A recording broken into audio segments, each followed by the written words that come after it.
আসসালামু আলাইকুম বন্ধুরা, সবাই কেমন আছেন? বহুত দিন পরে বাবার মেয়ে একসঙ্গে চলে এলাম আপনাদের মাঝে। আপনাদের দোয়ায় খুব ভালো আছি। আমরা বাবা মেয়ে এখন খাবো কাঁঠাল আর আনারস। আগে কোনটা খাবো? কাঁঠাল খাও, কাঁঠাল হচ্ছে জাতীয় ফল, কাঁঠাল খাও।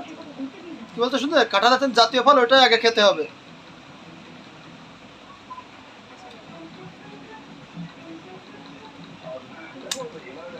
ও সেই মিষ্টি বাবা, তুমিও খাও।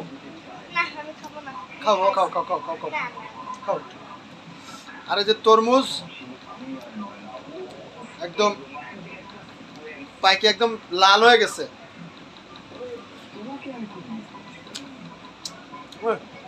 এটাও মিষ্টি, দুটো মিলে খেয়ে সেই স্বাদ লাগতেছে। আপনারা খাবেন? খালি আমাদের এখানে চলে আসেন। সবাই ভালো থাকবেন।